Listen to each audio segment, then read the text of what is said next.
happens here.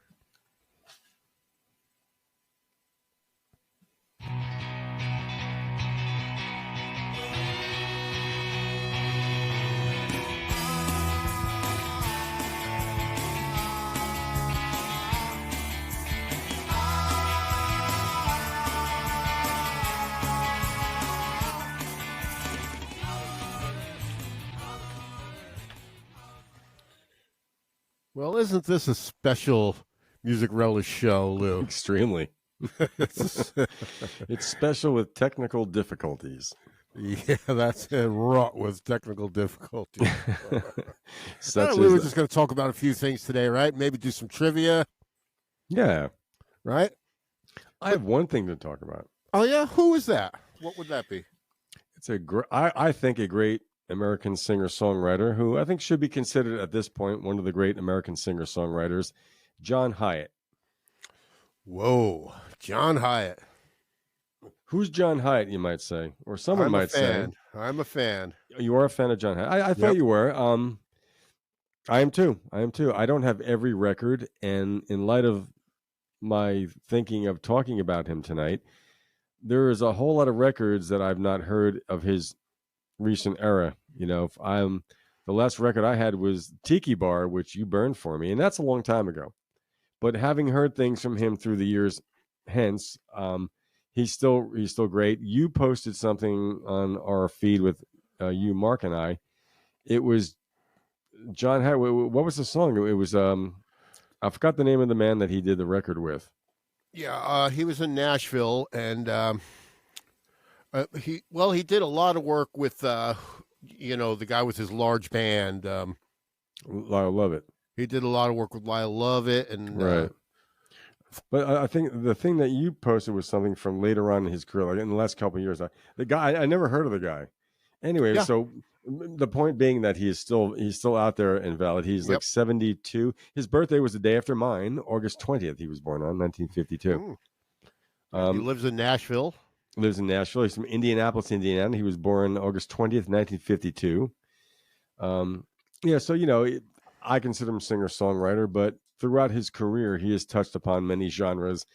He first he was a songwriter for, Tree International Records. He got that, he was a staff songwriter for them. And that's when he wrote Sure As I'm Sitting Here.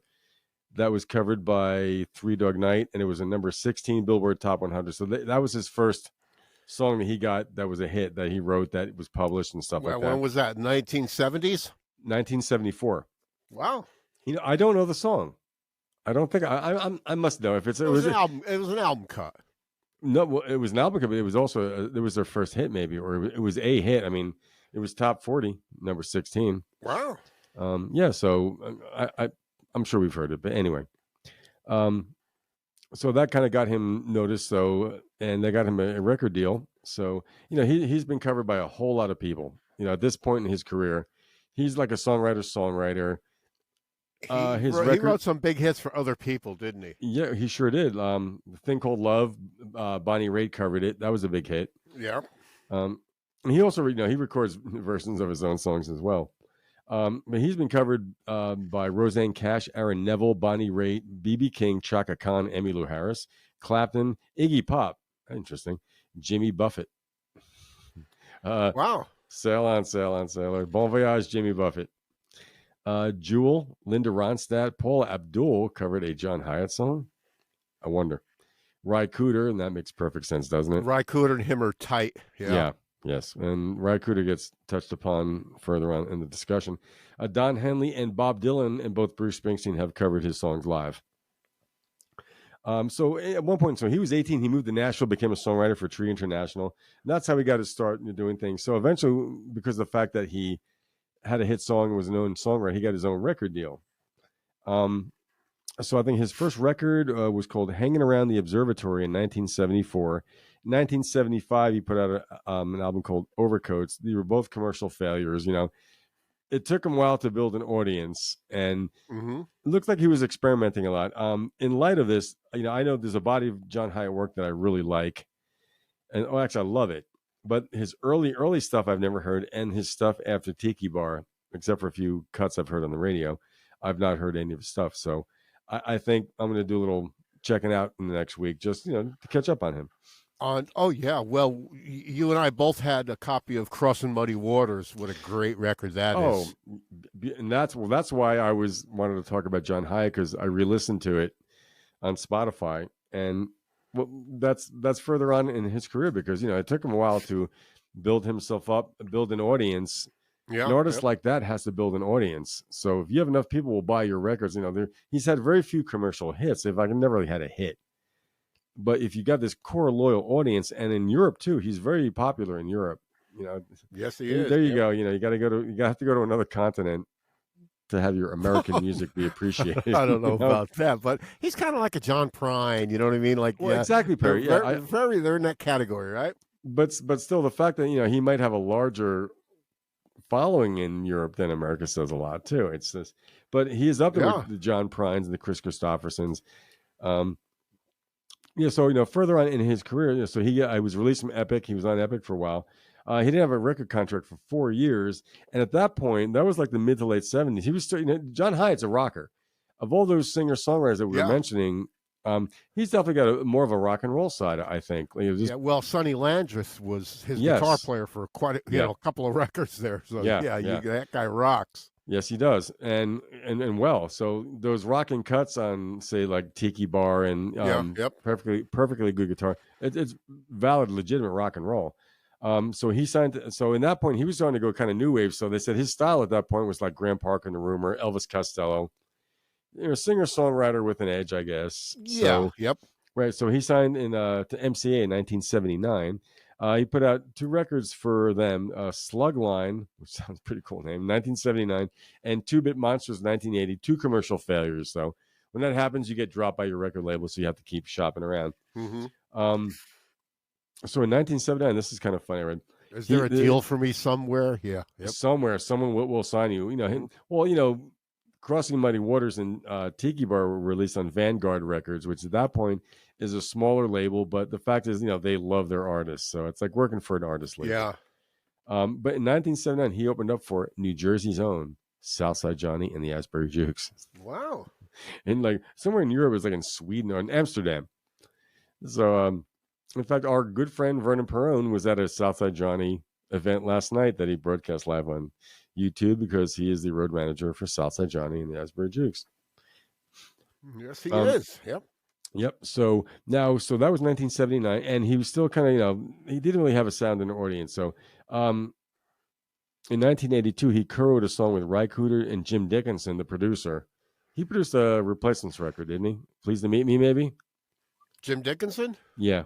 Maybe, yeah. I think so. Okay. The song was called Across the Borderline. It was in a movie called The Border around that time. I know it was a pretty big movie, but it was sung by Freddie Fender. Yeah, I saw it. I think it might have had Chris Christopherson in it. I think so. Yeah, it was something like that. Yeah. So in 1982, he signed to Geffen, and he had a 3-album deal. His first record for Geffen was called All of a Sudden. It was produced by Tony Visconti of David Bowie. It had synthesizers on it. I want to hear it. Yeah. I mean, it's like, it sounds like an attempt to be kind of modern and kind of current. And then he did an album, Riding with the King, in 1983, that was produced by Nick Lowe and other people. At that point, that was a turn in songwriting. So he became kind of a critic's favorite at that point, which he kind of was, but he built out along. Well, didn't he have an album called Bring the Family, where like Nick Lowe was on the album, and he selected the musicians? In a few years after that. So at that point, in the early 80s, he was building that kind of, those connections, reputation, moved to Nashville. So he was in the heart of it. Rosanna Cash covered The Way We Make a Broken Heart in 1983. Was a top 20 country hit. So at that point, he's on the cusp of things. So he did a duet with Elvis Costello of a Spinner song called Living a Little, Laughing a Little. It was on his album Warming Up to the Ice Age, but that didn't sell either, so Geffen dropped him. So in 1987, he records the album Bring the Family, right? Yes. That's what I listened to today. The producer I've never heard of, so I won't mention, because I don't know who he was. But it's a great sounding record. Do you know the producer's name? What's that? Do you know the producer's name? It was someone I never heard of, but the following record after that is got an interesting producer on it. It was someone, I'm sure he's got some great credentials to his name, but no one I'd ever heard of. But it's got some very great songs on that were well known. Have a Little Faith in Me. Yeah. Beautiful song. That's been covered. Yep. Covered many times. Memphis in the Meantime. Yeah. His version of Thing Called Love that was covered by Bonnie Raitt and became a hit. Let's go to Memphis in the mean. That's been covered too. Yeah. That's almost a standard in certain circles. Yeah, absolutely. Yeah. Ain't No Porcupine also, Take Off Your Kid Gloves. Yep. Now the lead-off single from that album was a song called Thank You Girl, it got him some minor airplay, but nothing quite there. Yeah. But the band on that, do you know who the band was? I don't. Ry Cooder, multi-instrumentalist, Americana Supreme. Nick Lowe. Yep. The great English musician, and Jim Keltner. Yeah, wow. Don't get any better than that. Nice batch of musicians. Yeah, some serious players there, especially Jim Keltner, who is the fifth Beatle and session man extraordinaire. He wasn't. What do you mean the fifth Beatle? He played with all the Beatles except for Paul. Beatle. So why did I make him the fifth Beatle? George Martin was the fifth Beatle. Yeah, in a sense of production. But as far as the players go, he was more the fifth Beatle than Mal Evans. But he played with all. He's a fifth Wilbury. He's not even a Wilbury. He's Buster Sideberry. So anyway, at that point, that got him some notoriety. And 1988, he did the album Slow Turning. Yeah. Right? Produced by Glyn Johns. The legendary Glyn Johns. Well, yeah, Glyn Johns, yep. Right? So the single Slow Turning was maybe his biggest radio hit. I don't know where it landed in chart-wise, but I heard it on the radio. I liked it. It's got a great line. He's driving in the car with his kids, and some kid in the back is tapping. He goes, banging like Charlie Watts. That's also got the song Feels Like Rain. Beautiful song. He's a great songwriter, John Hiatt. Yeah, great songwriter. Tennessee Plates, that was in Thelma and Louise. And Drive South. You know the song Drive South? Yeah, yep. Great song. Yeah, so now at that point, since I was reading about him in Rolling Stone and Musician Magazine. That was supposed to be his big push. So in 1990s, that band that he used on those two records, they formed a band called Little Village Band. Yeah. He put out a record. The critics loved it. Nobody bought it. Same thing, He's a niche artist. And, he's got one of those voices. Some people don't like it. I love it. Like Jeff Tweedy. There's the thing, like, I said to someone recently, I forgot who, but like, I like Dylan's voice. I like John Hyatt's voice. I like old Dylan's voice. I like Bruce Springsteen's voice. They're great singers to me. Willie Nelson, Jimmy Dale Gilmore. I love those guys singing, Robbie Robertson. Technically, it's not Steve Perry, Of course not. Well, we were talking about that with the Robbie Robertson show we did where, it's an interesting voice that they interpret their material because they wrote those words and they're so impersonal. They're so personal, rather. But it's a real voice. It is a real voice. Yeah. It's right. It's not a 3-octave operatic voice. And correct. If you got that, if you have that, you have that, But no, it's interpretations. A lot of people, Chris Christopherson, he's not known for being a singer. Yeah. No singing lessons needed. Yep. What's that? No singing lessons needed. It's just real. Yep. Well, I wouldn't be surprised. Some of these guys that tour a lot, even if they don't have an operatic voice, they do things to keep in shape. You have to when you get older too. But the thing is, they're interpreters of their own material. John Hiatt, some people do not like his voice. So, the covers he does are more popular. And, that's I'm like that with Tom Waits. I love his songwriting. I love his songs. I will listen to him, but his voice just doesn't do it for me. It's just something where, I don't know. Some people like it with John Hiatt, but it does not mean I don't understand his music. Well, it's like, I think he's a genius. I get Tom Waits, I never got Jimmy Buffett, but I get Tom Waits. Jimmy Buffett died for all of our sins, I think. Yeah, for a billion of them, by the way. Yeah. Well, something. He was a self-made billionaire, so I say good for him. I'm just saying, his music was nah. His music was nah. Escape it. Nothing wrong with escapism. I'm not saying anything disparaging about Jimmy Buffett. I'm sure he's a great guy. His music sucked to me. To you, yeah. But it's funny. But with him, it was like I knew 2 songs, and then when I skimmed around, I'm like, was that James Taylor? No, it's Jimmy Buffett. So it's all, some of the stuff was in that vein. But anyway, good for him. Good for him. So anyway, so Little Village did not, that was supposed to be something where John Hyatt's on the cusp of something. Didn't do anything. In 1993, he puts out Perfectly Good Guitar. Remember that song? Why Oh is yeah, he smashing? smashing a perfectly Yeah, good guitar. Talking he about Pete Townsend. right or yeah, okay, and well, he hit a number 47 on the charts with that. So that he's in there anyway. Wow. Now he recorded that with two alternative bands called School of Fish and Wire Train. I've heard of Wire Train. But even Cool. still, he's still he's a niche artist, and that's the great thing. Yeah. So he put out there was someone put out the album of covers, people covering him in 1993. In 2000, he covered some people called Rolling Into Memphis. 94, he recorded an album live at Budokan, his first live album. It's called Hiatt Comes Alive at Budokan. Cool. Yeah. So in 1995, he won his first Grammy nomination for his album Walk On. I don't know anything from that. But the two records that you and I think know the best, maybe, or I know the best, in the year 2000, he put out the album Crossing Muddy Waters. We were talking about that. It's like kind of like a bluegrass album, very acoustic. A lot of mandolin. Yep. A lot of mandolin. Great sounding acoustic guitars, like resonator guitar. It's a beautiful record. Lincoln Town. I'm going down Lincoln Town. The title track. Gone Away. Yep. In God's Golden Eyes. There's some beautiful, beautiful music on that. I listened to it the other day. Every song is great. That's another one, Perry. It's a needle dropper, right? Yeah. To me, Crossing Muddy Waters, or rather, The Tiki Bar is Open, is a needle dropper. Yeah, I love that. That album is, oh man, it's just so good. My Old Friend. Yeah. The song, Thank God the Tiki Bar is Open. Yes. Mentioning Dale Earnhardt. Yeah, he added a verse there, I think he added it after the recording was done. I think it's Dale Earnhardt had died recently. Oh, okay. Ironhead Earnhardt, and he said Jove the Black #3, and the king is gone. Yeah, because Dale Earnhardt was the king, in certain circles, right? The Intimidator. Yeah. And that it's interesting because that was a departure from the Crossing Muddy Waters record, which was nominated for a Grammy in 2001 for Best Contemporary Folk Album. Evidently did not win. Got my vote. Tiki Bar. Now, there's a band on the album Tiki Bar that came after in 2001. The band called the Goners. That was like his backup band. That was like his expensive winos. They played on some earlier stuff. All the Lilacs in Ohio. All the Lilacs in Ohio is one of the great songs from the Tiki Bar album. Yeah. Now, actually, that album that you referenced on our feed with this guy, I forgot. I'll look it up. It's a John Hyatt with guests like Lenny Williams or something. They do an acoustic version of All the Lilacs in Ohio. It's amazing. Yep. It shows you what a great song is. You do a song rocked out, you do a song acoustic. It's just still amazing. Do it waltz time. Yeah.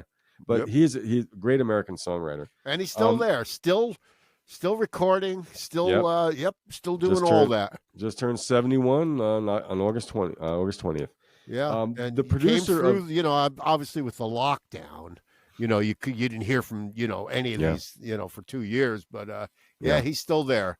Well, I think now I'm going to look to his future, his recordings past Tiki Bar to find out what he was doing. Like a lot of artists were doing during the lockdown, he was probably putting out a record. He probably did a record. It was just done at home. Did it at home, just like Springsteen did. Letter to You was recorded at Bruce's house because you couldn't do it anywhere DIY. Well, I'm sure he had a recording studio. It wasn't a 4-track. I'm sure. No, it wasn't like Nebraska studio in his house now, right? Oh, he's got a studio proper. Yeah, absolutely. Yeah. Well, I do love that. I do love that record. The guy that produced Tiki Bar is a guy named Jay Joyce.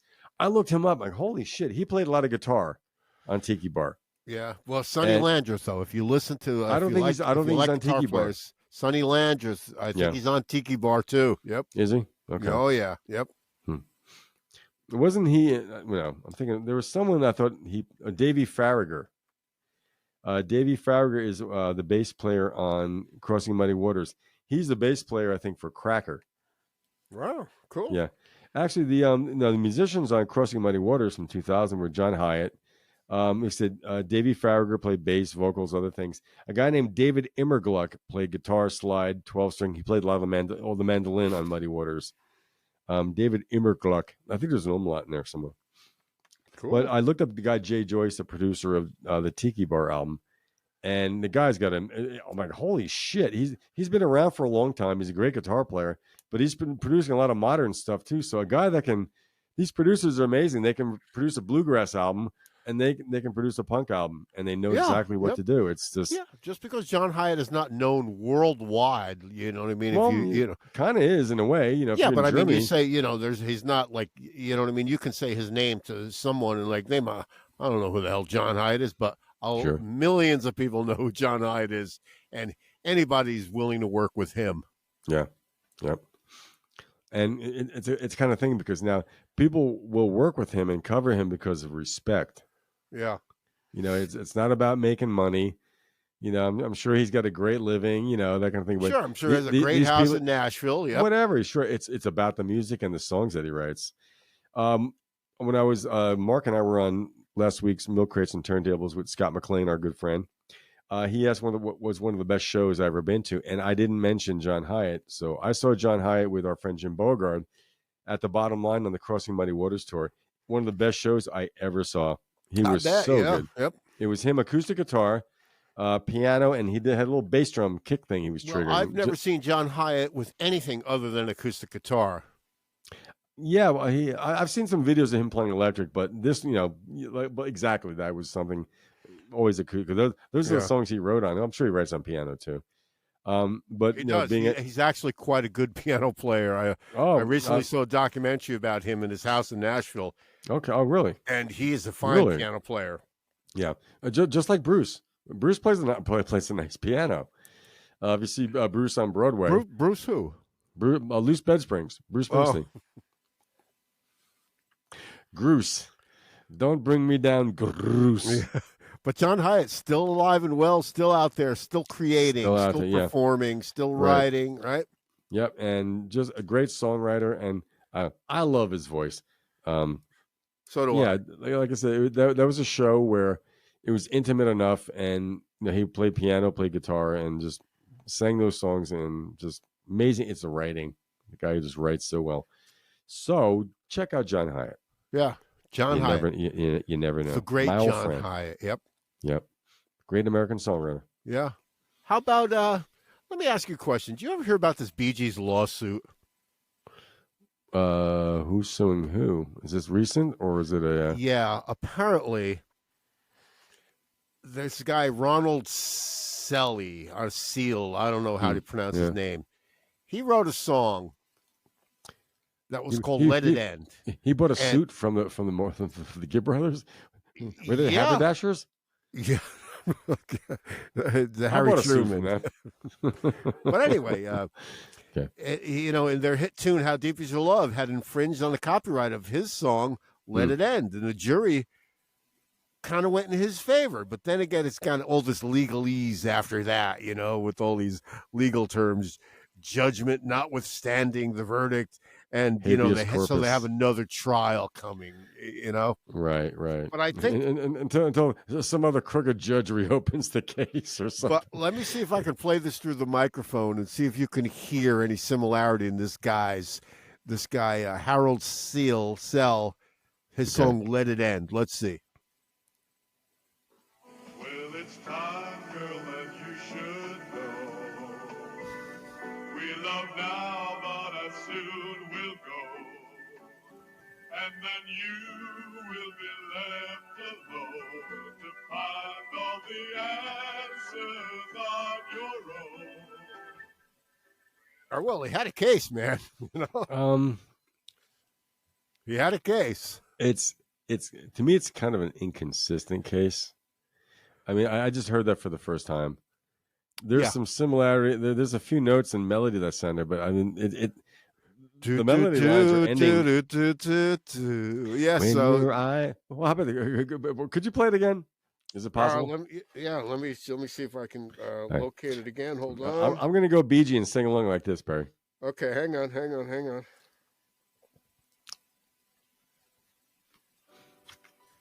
Let me fast forward it to about 18 seconds. 'Cause I started a joke, which started the whole world laughing. We love now, but but I soon will go. And the moment that you wander far from me, I want to see you in my arms again. I think it was accidental infringement. Now, does that mean they heard it? Or does that mean, did they steal it like Stevie Nicks stole Sarah from a tape, or Billy Joel? Well, Stevie Nicks actually won that lawsuit, you know. She what? Stevie Nicks actually won that lawsuit. I thought she settled. They settled me guilty. There was this thing about somebody had, we've discussed this a few times, and I think I've heard Scott McClain talk about this, where apparently someone had sent an unsolicited poem to Warner Brothers, and the lyrics were drowning in the sea of love, where everyone would love to drown. And I mean, oddly enough, Stevie Nicks claims she wrote it, but I don't know. So maybe they had to pair, maybe they, you know what I mean? Maybe they give her $500,000. Who knows, man? I don't know. Or maybe I'd want a songwriting credit on that. That's worth more. Yeah, I would say put my name on it. I will live in this little apartment for another 4 years till I get paid. Well, that's happened many times, right? With like Led Zeppelin had to add like Willie Dixon, and those kind of things. Now, could there be something called the Zeitgeist clause, where, if you think about it, how many songs, like you and I are, how many songs have you written where at one point you're like, I don't know, this sounds, maybe there's something similar, with chord progressions that we discussed. You cannot patent a chord progression. You can't patent a G, D, and an A. You can't. Exactly. Yeah. But otherwise, REM wouldn't exist. E minor. But the melody you put over that's the whole crux of the thing, is the melody. Correct. Now, how many people have? I mean, in this world, there's a universe of people writing songs.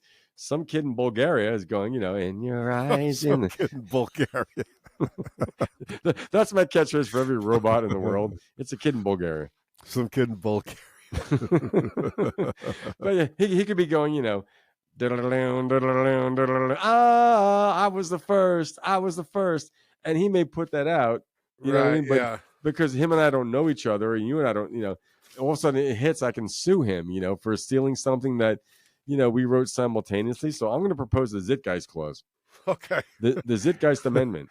Well, since we seem to be on random relish, we talked about this once before in 1970, right? Talked about who before? 1970, Instant Karma, John Lennon. Yeah. He wrote the song in the morning, recorded it midday in the afternoon. They mixed it that evening, and within 10 days, it was in the store. Right. Because you had to go to the presses. You can't, not like today with, no internet. There was none of that stuff back then. There's no madness. Within 10 days, the record was pressed, which is a good turnaround. Sure. Have you heard this? I heard that when the Eagles were in Criterion, Miami, recording Hotel California, Don Felder forgot the chords that he had written for the song Hotel California, so they had to call California. What's that? He forgot the chords to his own song? He forgot the chords. I understand that. So they called over to his maid in Malibu, and she played the cassette over the phone to them at Criteria Studios in Miami. Jesus. Did Don Henley have the copy that Don Felder sent him where he said, it sounded like kind of like Spanish reggae music? That was leaving. Yeah.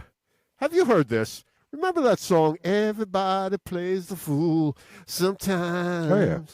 Right? They were called the Active Ingredients. Okay. I heard that's Cuba Gooding's father singing that song. Really? Do you know if that's true? I don't. Cuba Gooding Sr. was in the Active Ingredients, and I don't know if he may have been the guy that sang that one that we heard on the radio. I'm not sure, but hopefully somebody can let us know. Interesting. Okay. Yeah, but I heard it was Cuba Gooding's dad that sang that song. Right? Why not? Now here's one. We were talking some about of these like actors and musicians, like Billy Bob Thornton was a musician probably before he was an actor. He considered himself a musician first, by the way. So Dwight Yoakam, who knew Dwight Yoakam could act and act well? Yeah. Yep. Have you heard this? We were talking about The Last Waltz recently after the passing of Robbie Robertson, right? Mm-hmm. And there was this thing about, remember, Muddy Waters, and it wasn't Robbie. It could have been Marty. I said we have to shave 5 minutes off this thing or something, you know? Not Marty. But anyway. It was Jonathan Taplin. Well, during the last waltz, Neil Diamond, right? Come dry your eyes. Atrocious friggin' song of his, right? He can't be called a tune. Now, apparently he exits the stage and Bob Dylan is standing there at the side of the stage. Yes, and Neil Diamond says to Bob Dylan, follow that. You gotta be fucking kidding me. No. Oh, no. Really? This is what I read. Let this be true. And Bob Dylan says, what am I supposed to do? Fall asleep? Did he really? Where did you find that? I read this, man. Yeah. He said that to Bob Dylan. Follow that. Follow this. Yeah, because, he's Neil Diamond, man. I'm Neil fucking Diamond, man. Who are you? Touch turns to gold. Who are you? Oh, my God. Yeah, really. There was a time where everything he did right turned to gold. Well, yeah. He was also the middle-aged housewife's dream. He was so... Neil Diamond, to me, I mean, the first thing I remember that I knew was Neil Diamond, besides the early stuff, which is good. Solitary Man, Candy, Sugar. I love Cracklin' Rosie. I love that song, man. That is a great pop song. Yeah, those are great songs, but once he became this middle-of-the-road neo Elvis thing. What I remember mostly was my friends in like 6th grade saying, my mom loves Neil Diamond, so that means you're not cool. Right? Yeah. I have a pet peeve about Neil Diamond songs. Come dry your eyes. No, it's one that goes, whenever anybody else sings it or they're doing like, I've heard groups of people singing this and they go, Sweet Caroline, and they always go, but, like, don't do that. Don't do the fucking horns, man. Just sing the song. Don't do the horns. Ba, ba, ba. That's Sweet funny. Caroline. And everybody goes, ba, ba, ba. Like, stop it. Please stop. Okay. Please stop. I sent you an article. Didn't I send you an article or a clip on somebody who was talking about like this bad thing that's happening now where they'll take Randy Meisner from the Eagles live in 1973. Yeah. And use pitch correction on his voice as if it needed it. I mean, a live voice is a real voice. Everybody needs a little pitch correction, but the guy couldn't sing his way out of a paper. He couldn't sing his way out of a stack of shit. So now this guy is worried because now he says you'll never get the real thing now because now the Eagle powers that be put a new DVD out with pitch correction on Randy Meisner's voice. Why? And they've done it with Queen. There was like a live Queen record from, I don't know, the early to mid 1970s, and they put out a new DVD with pitch correction on Freddie Mercury's voice. So you're losing what it really is supposed to sound like. Right. And it's this clip I saw where this guy was explaining it. It's bad. It's really bad because the pitch correction just doesn't understand natural frequencies in a voice. It just knows what it's supposed to know. It's artificial. It's AI, of course. It's still artificial. You sent me that clip, and when I'm glad because the guy that is narrating is kind of on the younger side, and he's agitated. Pegasus, yeah, he's agitated over this thing. He's like, but you can hear it. It's alone now. Maybe with the music, it might sound less fake, but the fact is, I saw the meter reading where there's certain notes he's hitting. He's considered, and to me, it's hysterical. He's considered slightly flat. So fucking what? I mean, that's what real singing is, though. That of course, because you're the human. You fluctuate when you're climbing to notes. You're going to hit maybe a flat. It's not even discernible. So anyone especially when something like they could do the same thing to Art Garfunkel on correct on Bridge Over Troubled Water. Which I've correcting Artie Garfunkel. Oh my God! Right? I know it's like because it really needs it. You know what I mean? Here's a guy that had this most amazing raw talent and all this stuff, but it had to be corrected because it's flawed. It's a wag the dog thing, and it's a problem with me with a lot of recorded music that I'm hearing and receiving, where it's like where the take's that awful, where you have to like cobble this thing together using numbers. No, they just want perfection. It's not an old crank thing either. Well, I think the perfection is so they can keep it within certain programs. I shouldn't say this, but I'm going to because I don't think it'll be heard. That I've received some music recently where it seems like it's been cobbled together. And because it's been cobbled together, even though it's digitally correct, it's not. Well, how do you mean cobbled together? You mean recorded track by track? I mean, no, it's like some like 4 different, kind of like people did with tape, where these parts are, like say like Steely Dan's Asia, whatever, because it's a 7-minute song, they might have put 7 different samples of Steve Gadd's drum fills in that break together. Yeah. But it doesn't sound like it. The things I'm getting sound like things were like chopped in and edited, and using the digital technology where it's being dropped in and cut and paste. Yeah, the seams don't sound like they're played by people. Yeah, I might be wrong. I don't know. Pro Tools for that. Well, I mean, it's anything. It's just like, my point is like, at one point these musicians, and it's not anti. I'm not trying to be anti-technology, but it's something where back then, you had to get your takes down. You had the pressure, and you had like the wherewithal and presence of mind to know that you're initially supposed to start in the beginning of the song and end at the ending without stopping, so they don't have to keep patching you in and doing this and that. Maybe knowing it's going to happen, but you've got to go from point A to point B. Right, because that's what you do. You're playing a song on stage. I can't stop in the middle of a performance somewhere and say, we're going to cut this in here, which it seems to work, but I do think the correction just makes things sound kind of weird. Yeah, I can imagine. Like they're like, I don't know why they're doing it. Well, obviously someone owns it and is control of it. Excuse me, that they might not be, unless it's Don Henley doing it all. Well, I mean, maybe some people do it better than others, but why did that become necessary?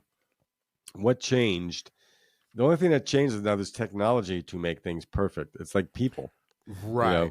I remember hearing that Cher song. Remember that Cher song from, I don't know, 10, 20 years ago? Half-breed. Yeah, that was with that. Do you believe? Yes, that was with that auto-tune thing. That was primitive technology where it had that built-in warble. Yeah. And all these lame-ass new country singers that are out there now, they all use that.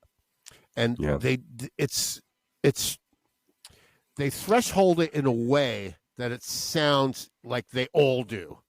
Like somebody's singing slightly above, and it's all them doing it, and it's all that like auto-tune device that does it for them. Right. I think that's done so everything sounds generic, and also like no matter where you are in the country, if you're driving in your car, you'll hear the same. That song will sound different in Chicago, the same in Chicago as it does in L.A. or in Lincoln, Nebraska, where like Domino's Pizza tastes the same all over the world, right? Exactly. Yeah. The water doesn't even matter.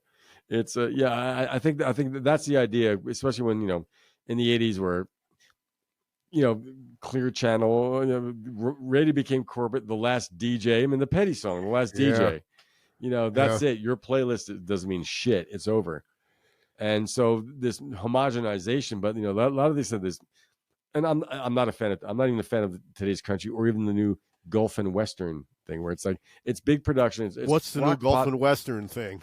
That's what Jimmy Buffett had. But Jimmy Buffett morphed into. He had his little niche. It's like escapism, island life beats living. Just kind of kick it back, laid back. The parrot heads being whatever, but that kind of morphed into artists that were kind of liking that because he veered into kind of country. And Jimmy Buffett did a couple country albums early on in his career.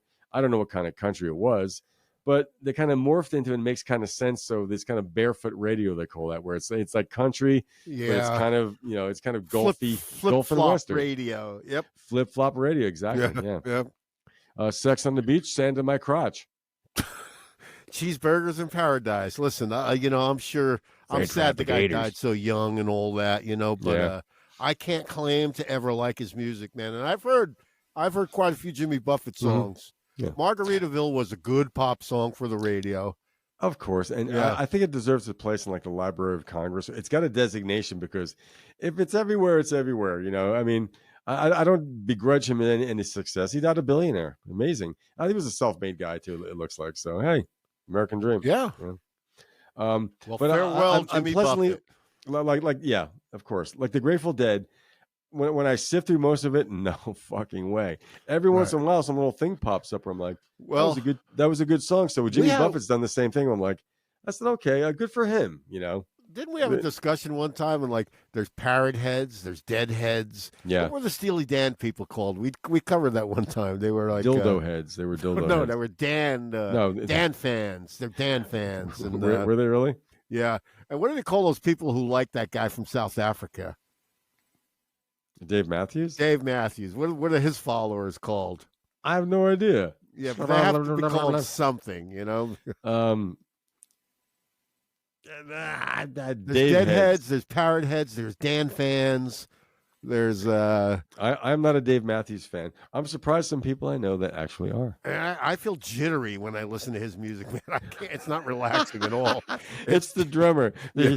I mean the guy's got some serious chops. I think he's overly syncopated to me. Yeah. You know what I mean? Another one. I like him as an actor, too. I've seen him in a couple of movies. So is Mark. Mark touts his acting abilities. Now, our friend Mark Smith. Where's Mark Smith tonight? Mark Smith is at a baseball game. He's at a minor league baseball game. Yeah. Yep. Yeah. Drinking free beer and hot dogs. Hot dogs, burgers, and wine. Wow. That's right, yeah. Anyway, remember that group... remember that one-hit wonder, The Looking Glass? Brandy, you're a fine girl. You're a fine girl. One of my favorite songs. Really? It's what, like, I know there's been this thing where, like, the best single was either that one or what was the other song that went along with it? King Harvest or something? That's what Scott McClain proposed. He goes, what is, in that era, what is the better song? Dancing in the Moonlight by King Harvest. Yeah. Or Brandy by Looking Glass. Right. They were both smash hits. It's a double. It's like Strawberry Fields, Penny Lane for me. It's a double A side. It's a double. Yeah, I agree. Yeah, I agree. Yeah. Well, anyway, let's see if I'm a little partial to Brandy, and I'll tell you why. Let's see if I can play a sample of this, and if it doesn't work out, I'll do it afterwards. Let's see what happens here. Brandy, you're a fine girl. Great new group that's probably sold more hit records in the last year than we have. Nice outfits. Kenny Rogers. You say that about just about any Who's the other guy? Probably somebody in the first edition. Sold a lot more records than we have. Ladies and gentlemen, Looking Glass.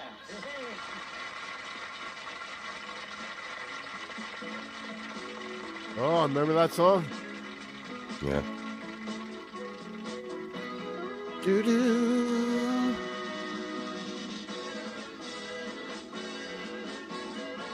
Double kick drums. What does that guy look like to you? Todd Rundgren. That guy looks like a cross to me between Alice Cooper and Paul Stanley.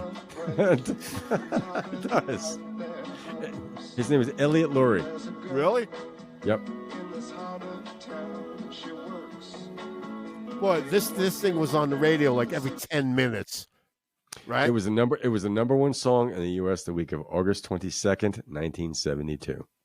Really? Yeah. Yep. Brandy. Oh, there's a port. Oh no! Like, yeah, it told the whole story. It's a story. It's a story. Yeah. I love that. That is one of the quintessential summer songs of all time. Oh, and yeah. Oh yeah. That's because it came out August 22nd. You know, summer was peaking at that point in 1972.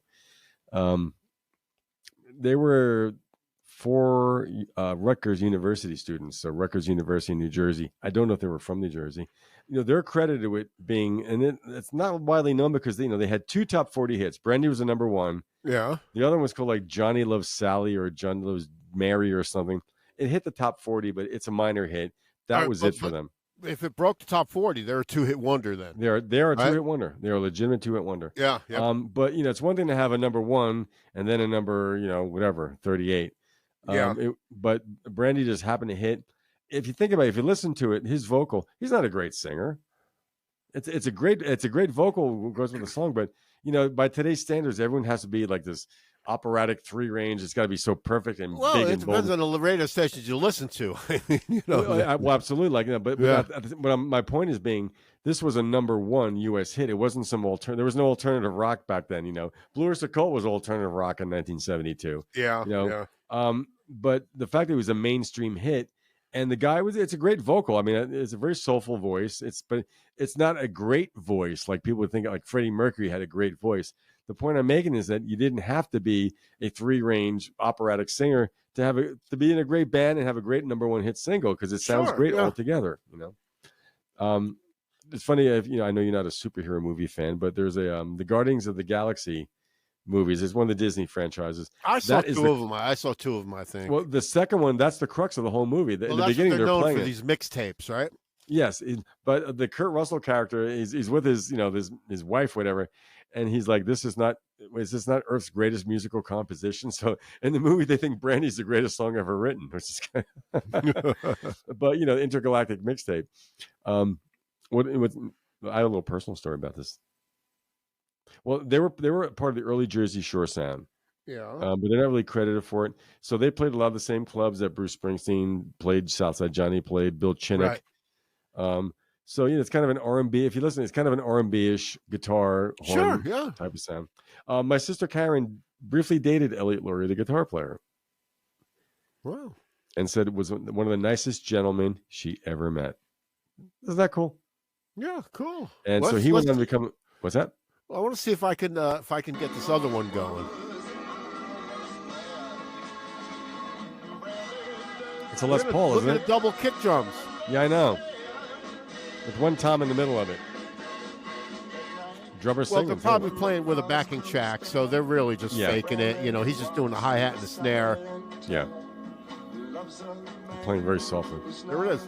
Alice Cooper, Paul Stanley. And Todd Rundgren. And Todd Rundgren. It does.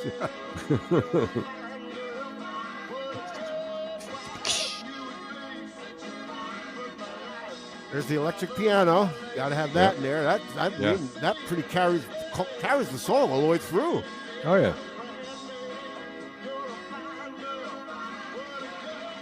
What a good wife you'd be. My love and my lady is the sea. But watching that's like a great bar band.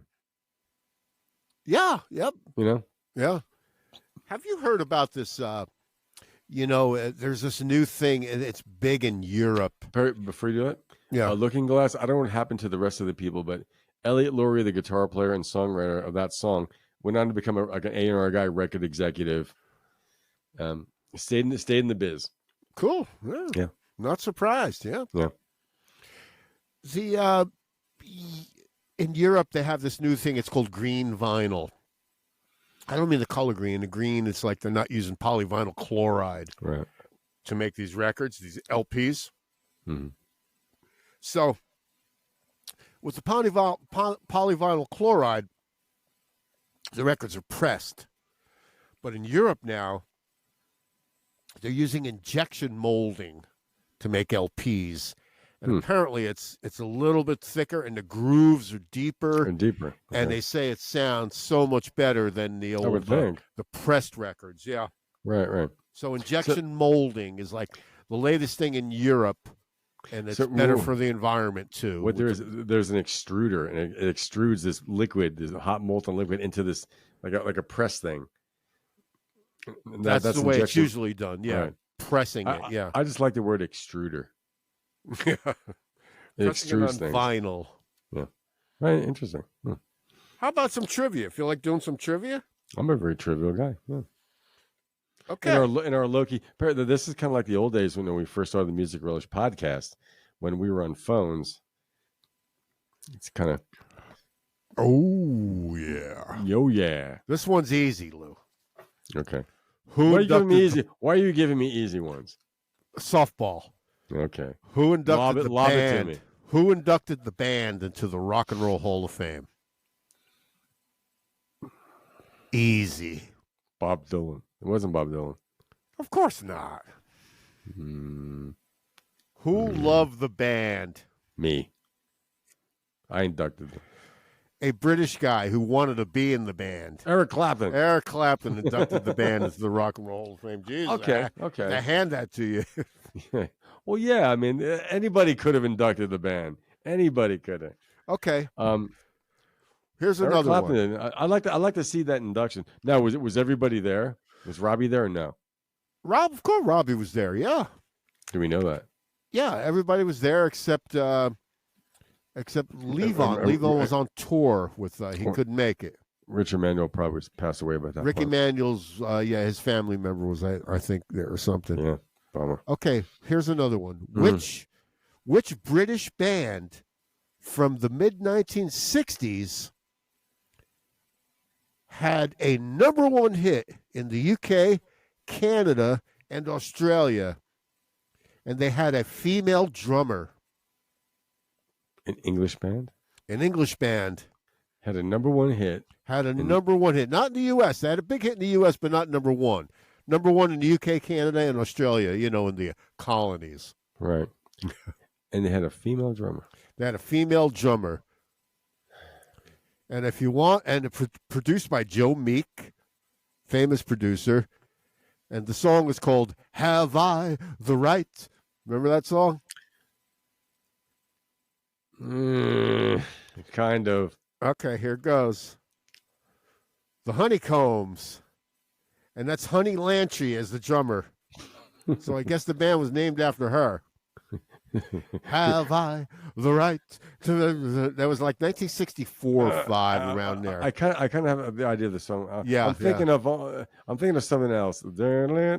I think I know what you're talking about. You've heard it. Yeah, it's a but that's Honey Lantry. The Honeycombs. Right. Yep. Hang on a second. She caught a lot of shit too back then. What, being a female drummer? Well, Ringo famously said he doesn't like female drummers.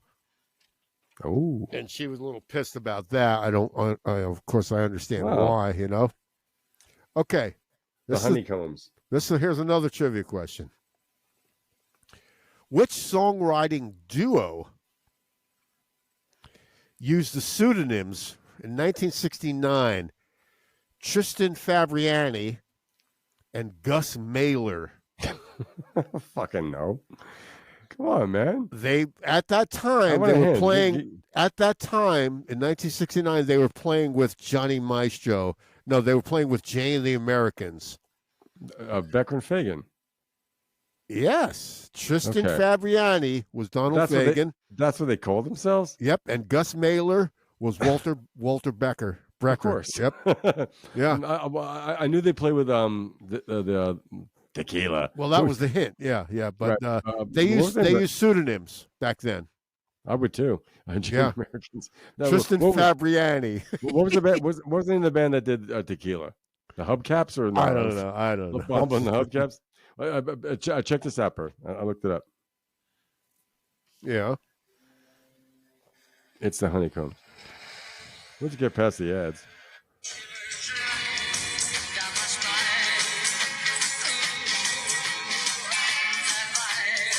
That's the Honeycombs, yeah. Now you've heard that, right? Yes, it was in my head. I just couldn't get any of the words down. But that may not translate on the show, though. Speaking of Steely Dan, what was the highest charting Steely Dan song ever on the charts in the United States? Hey 19? It was an early one. Ricky, don't lose that number.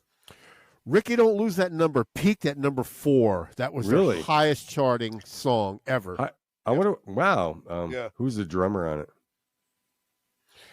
I don't know. Jim Gordon. Okay. Jim Gordon is the drummer on the whole Pretzel Logic album, except for one song has Jeff Porcaro on it. Mark knows the song. I don't. The drums on that song are so great. Boom, boom, boom. Wow. Are we leaving? Well, no, I have one more little thing to talk about. It's just a little article that I read somewhere. In 1987, A&M Records released the first cassette single. Remember hearing about those? Cassingles. Cassingles, yeah. Yeah.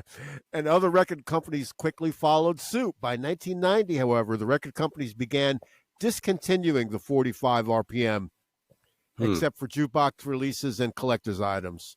So I believe 45s hung on till almost 1990. Wow. Yeah. But as a kid, I mean, how many 45s did your family have as a kid? We had I have some of them. We had that little carry case with them. Sure. I have your 45 or your sisters of Honey by Bobby Goldsboro. But now when my family, we had jukeboxes. You know what I'm talking about? We had jukeboxes. But we had stacks of 45s, and they would come and change them out. Yeah. Whatever was on the charts. That was a pretty cool job, because if you were like a rack jobber or you worked for a vending machine company, you had a list of top 40 songs. You put them in jukeboxes and diners and whatever establishments. But, you had mentioned Honey, I Miss You. That guy, Bobby Russell, wrote that the night that the lights went out in Georgia. Great song. And Bobby Russell, he was married to Vicki Lawrence. We discussed this in the past. Yes, and he also wrote God Didn't Make Little Green Apples. And it don't rain in Indianapolis in the summertime. What was the guy's name that recorded it? He had initials in his name. Yeah. That was a big hit. Was that 1969? Yeah. Little somewhere Green around there. I love that song. I have a picture of the first record I ever bought. You do? Yeah. It was a 45. It was a 45. My Sweet Lord, George Harrison. First record I ever bought. I think it was like 69 cents or something like that. It's funny. At that time, he was under fire for being considered kind of pious and preachy. But My Sweet, Give Me Love. What a beautiful song. Lovely song, yeah. A lovely song. Beware of Darkness. I'm looking up Little Green Apples. AC something. Little Green... O.C. Smith. O.C. Smith, yeah. Yeah. O.J. Simpson. If that's not loving... Yeah. Bobby Russell. Bobby Russell. 3 smash hits. Yep. I heard most of my music as a kid in diners. Really? Jersey diners. Yeah, Jersey. Yeah. I used to love those little flip things in the diner at your booth, Oh, yeah. Flip through those. I used to play things just to be goofy. I used to see Conway Twitty because I like the name. So I used to put, like, Dad, give me a nickel. And I put, like, a Conway Twitty song. I think he'd cancel it. One of my brothers would put the Knicks on it. I'm like, come on, man. Damn, man. Yeah, Lou, I think we're just about done. What do you think? I guess so. I think we covered about an hour. Well, let me run through this anyway. If anyone's interested out there, Music Relish Show can be found on Spotify, Apple, Google Podcast, Amazon Music, Amazon Alexa, Podchaser, Pocket Casts, Overcast, Podcast Addict, YouTube, and Facebook. Faccia Libre. According to Mark Smith. So, yeah. Yep. The administrator of. Yeah. And, of course, thanks to any new subs out there. Which we have. We have 26 now, don't we? Yeah, I don't know the current count. We got 3 in 1 week. That's hot stuff, man. And I think we should also we should acknowledge some friends of ours, and here's one of them. Scott McLean and Jack Calabrese. They have a nice, wonderful podcast called Milk Crates and Turntables. Yes, of which Mark Smith and I have a sort of frequent guests. Yep. And so let's see if I have some closing credits here. I think. So I think Lou, we'll see what happens with the show. There might be still photos of you and I there, along with the audio. But what the heck, man? We'll see what happens, right? It's not about our faces; it's about what we say. It's about it's the subject matter. We are digital creators. It's our content. We are digital creators. Oh yeah. Yep. Oh yeah. Yep. So anyway. It was a decent show, I'd say. What do you think, Lou? Are we done? I think we're done, man. Yeah. Yep. There's no closing theme? No closing theme. Good night, everyone. Good night. See you. I think it was good. I thought, a nice little short. An hour is a nice thing. Yeah. It's a special little short. Yep. We didn't even name the show. We just said, let's do it, man. If it comes out. Well, let's see. You know what? Let's see if I can play the intro as the closing theme again. Let's see if anything happens.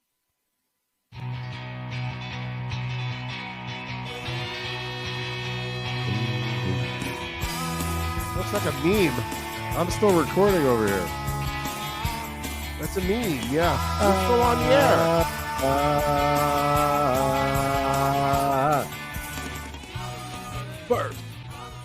First. Good night. See you next time. Okay, good night.